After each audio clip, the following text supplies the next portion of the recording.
Social media আমার কাছে itself, social media না, ইন্টারনেট ইটসেলফ খুবই কমপ্লিকেটেড মনে হয়। যে এটার জন্য আমার তো মনে হয় যে একটা ওই এডুকেশনাল ডিগ্রি থাকা উচিত, যে আমি ইন্টারনেট চালাবো বা সোশ্যাল মিডিয়াতে আসলে কিভাবে আমার নিজেকে ম্যানেজ করে চলতে পারবো, সেটার জন্য একটা যদি ডিগ্রির ব্যবস্থা থাকতো, যে ভাই ঠিক আছে আমি ডিগ্রিটা পাস করছি বা আমি একটা কোর্স করছি বা আমি একটা সার্টিফিকেশন করছি, এখন আমি সোশ্যাল মিডিয়াতে ঢুকলে খুব বেশি একটা প্রবলেম নেই। কারণ আমার তো মনে হয় যে এত ম্যাসিভ ইনফরমেশন, ভাই এত ইনফরমেশন কি আসলে মানুষ প্রসেস করতে পারে কিনা? পারে না। কিন্তু আপনি যদি চিন্তা করে দেখেন, আজকাল একদিনে মানুষ যেই পরিমাণের ইনফরমেশন তার ব্রেনে যায়, কনজিউম করে, সেটা 100 বছর আগে মানুষ কয়েক মাসেও যেত না তার মাথায়।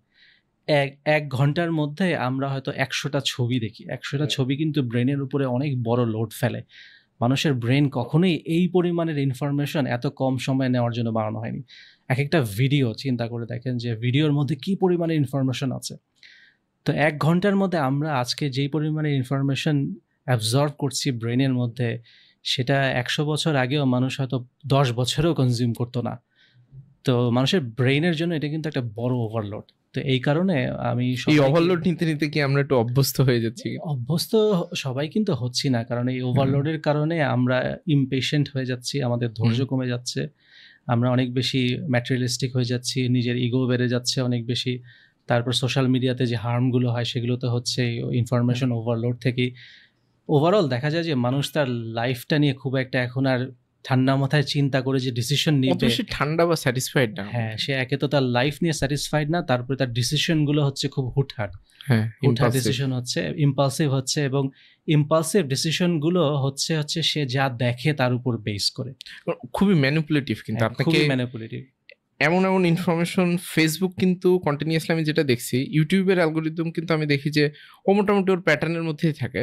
বাট ফেসবুক যেটা করে, ফেসবুক একটু পর পর আজারা জিনিসপত্র দিয়ে ধরেন টোপ দিতে থাকে, বল কি এটা কি একটু দেখবা কিনা, এটা একটু দে। মানে আমি খেয়াল করে দেখছি যে আমি ওই যে অনেক সময় অনেকে বলে না যে ভাই তুমি ফেসবুকের ভিতরে এক কাজ করো, তুমি যা শিখতে চাও, যা পড়তে চাও, বা তুমি হয়তো বা ডেভেলপমেন্ট শিখতেছো, ওই টাইপের পেজে লাইক দিয়ে রাখো, বাকি সব ডিসলাইক দাও বা ওই যে ক্রস দিয়ে দাও, তাহলে কাজ হবে। আমি এরকম করে দেখছি, কিন্তু আমি দেখছি যে ফেসবুক কোনোভাবেই ওই শান্তিতে আপনাকে থাকতে দিবে না। ও কিছুক্ষণ পরে কিছু না কিছু একটা আকামো দেখাবেই, যাতে করে আমার অ্যাটেনশনও ব্রেক করতে পারে, এবং সে আমাকে একটা ডিফারেন্ট জনরা সবসময়, ওর একটা টার্গেটই থাকে যে আমাকে কিছু না কিছু নতুন একটা ইন্টারেস্টের ভিতরে ঢুকাবে, আমাকে একটা সিঙ্গেল ইন্টারেস্টে থাকতে দিবে না। বাট আমি ইউটিউবের ক্ষেত্রে দেখছি এই জিনিস ওই রকম হয় না। ইউটিউব মোটামুটি ওর প্যাটার্নের ভিতরেই থাকে।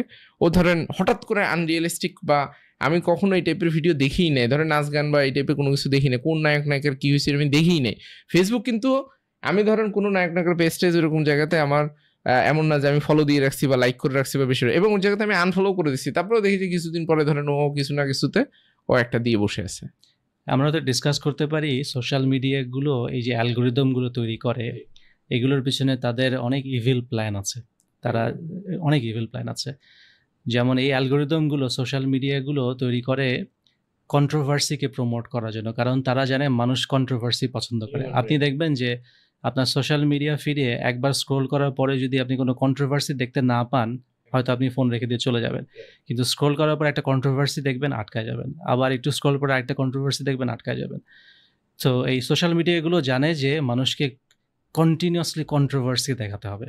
সেই কন্ট্রোভার্সি তো বহু রকম আছে। সেই কন্ট্রোভার্সি হতে পারে আপনাকে হয়তো একটা কন্ট্রোভার্সাল তর্ক চলছে কারোর মধ্যে, সেটা দেখাবে। দুই দলের মধ্যে মারামারি চলছে, সেটা দেখাবে। হয়তো আপনাকে ভায়োলেন্ট ভিডিও দেখাবে, বা হয়তো আপনাকে ইনডিসেন্ট কন্টেন্ট দেখাবে, বা হয়তো মহিলাদের কিছু দেখাবে, যেটা দেখে আপনি কন্ট্রোভার্সির মধ্যে আটকায় যাবেন। সো কন্টিনিউয়াসলি আপনাকে ওরা চেষ্টা করে কন্ট্রোভার্সি দেখানোর, এবং এটা আমাদের একটা দোষ যে আমরা কন্ট্রোভার্সিকে বেশি অ্যাটেনশন দিই। আমি যদি নিজেকে ট্রেন করতে পারতাম যে আমি কন্ট্রোভার্সি কোনো কিছু আমি গায়ে মাখি না, আমি ফেসবুকে যাব, দেখি কাজের কিছু ইনফরমেশন পাওয়া যায় কিনা, নেওয়া হলে আমি বন্ধ করে দিয়ে চলে যাব। কিন্তু বেশিরভাগ মানুষ এটা পারে না কন্ট্রোল করতে নিজে। মানুষের ব্রেনের উপর কি কন্ট্রোল অত বেশি এটা থাকে না, এরকম কোনো কিছু? মানুষ তো আজকাল যেটা হয়েছে যে বেশি সোশ্যাল মিডিয়া ইউজ করার কারণে তার নিজের উপরে কন্ট্রোল আস্তে আস্তে হারিয়ে ফেলছে, কিন্তু এটা একটা বড় সমস্যা। আগেকার মানুষ যে ঠান্ডা মাথায় বসে ধীরে সুস্থে চিন্তা করতে পারতো, এখনকার মানুষ পারে না। এর একটা বড় কারণ হচ্ছে সোশ্যাল মিডিয়া। একে তো ইনফরমেশন ওভারলোড, ব্রেইন কোনো সময়ই পাচ্ছে না যে একটু ঠান্ডা মাথায় বসে চিন্তা করবে। যখনই আমার ব্রেন একটু রিল্যাক্স হয়, আমি একটু ধীরস্থির হয়ে বসি, সাথে সাথে আমি আমার ব্রেনকে কন্টিনিউয়াসলি সোশ্যাল মিডিয়া থেকে ইনফরমেশন দিয়ে ওভারলোড করে মাথাটা শেষ করে ফেলি।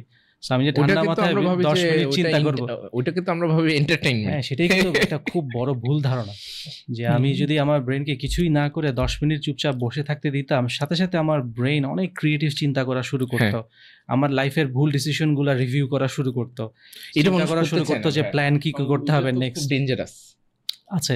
কিন্তু সেটা এখন আমরা হতেই দিই না, আমি ব্রেনকে ওই সময়টাই দেই না, 1 মিনিটও চুপ করে বসে থাকি না। 1 মিনিট বসার সাথে সাথে শুরু হয় মোবাইল ফোনে স্ক্রোল করা, ব্রেন ওভারলোড করে ফেলা, ইনস্ট্যান্ট রিয়্যাক্ট করা।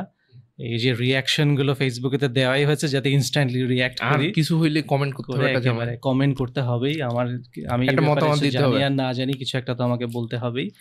ব্যাস এইভাবে করে মানুষকে একেবারে শেষ করে ফেলা হচ্ছে সোশ্যাল কিন্তু মিডিয়া। এই যে মানুষকে শেষ করে ফেলা হচ্ছে, আমি একটা জিনিস খেয়াল করে দেখছি যে অনেক শিক্ষিত মানুষও কিন্তু বুঝতে পারে না যে সে তিলে তিলে এটার কারণে শেষ হয়ে যাচ্ছে। এখন এই জিনিসটাকে আপনি ভাই কিভাবে দেখেন? এটার পিছনে মানে জিনিসটা অনেক কি? সাইকোলজি রিসার্চ আছে। এই যে মেটা, তারা যে হোম ফিডের অ্যালগরিদম বানিয়েছে, তারা একটা অনেক বড় সাইকোলজিস্ট টিমকে হায়ার করেছিল যে খুঁজে বের করো কিভাবে অ্যালগরিদম লিখলে মানুষের সাইকোলজিকে আমরা ইউজ করে মানুষকে আটকিয়ে ফেলতে পারবো, সে হোম ফিড থেকে বেরোতে পারবে না।